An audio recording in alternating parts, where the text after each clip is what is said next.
Hebu niseme hivi.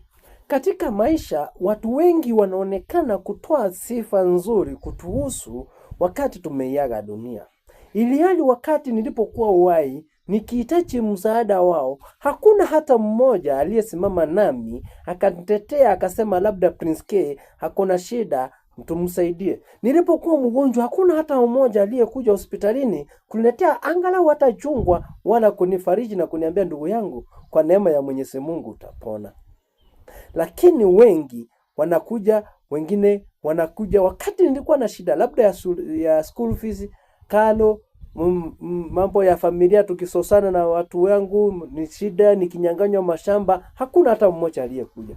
Wengi wa marafiki na watu wa ukoo wanafurahia sana wanapokuja siku ile wewe uko mgonjwa, ICU umewekwa mpira kwa mapua ya kuleta chakula na oxygen, ndipo wanafurahia sana kuleta chai na thermos na machapati, pengine mkate, ama imewekwa mpaka mayai kwa ajili ya kukufudanganyiriria, wakikwambia ndugu yangu utapona, ili wanajua wanarudi na chakula chao sababu hautaweza kukila. Kama watakiacha pale hospitalini, hule amekuja kukuhudumia ama kukulinda hospitalini ndiye atakula.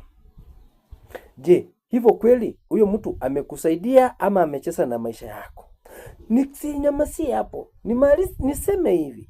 Pia kuna wengine ambao wanafurahia sana kuja siku ya ibada ya matanga yako, ambapo watakumiminia sifa mingi tele kelekele. Sababu wengine kama ni wachumba watasema hayo mtoto wa dada yangu alikuwa mzuri.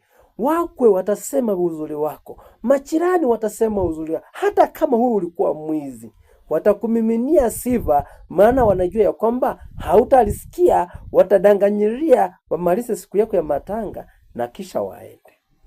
Hebu niseme hivi. Jamii inafaa kuwa kioo kizuri cha kumulika na kufunza watu na kuwaelimisha na kuwafunda katika maadili na kuwafanya wawe watu wanaofaa katika jamii.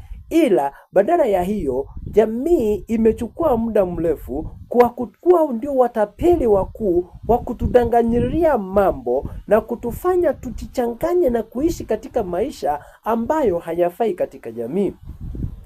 Niseme hivi. Mfano sasa taifa letu la Kenya linalia na kuomboleza shujaa mmoja amekufa, ambaye ni Baba Raila Amolo Odinga. Wengi wanalalamika, wengi wanalia, nimeona wengi wamejaa katika kila mahali. Hasa wale vijana ambao wamekuwa wakiandamana, wakiunga mkono baba kwa ajili ya kutetea haki.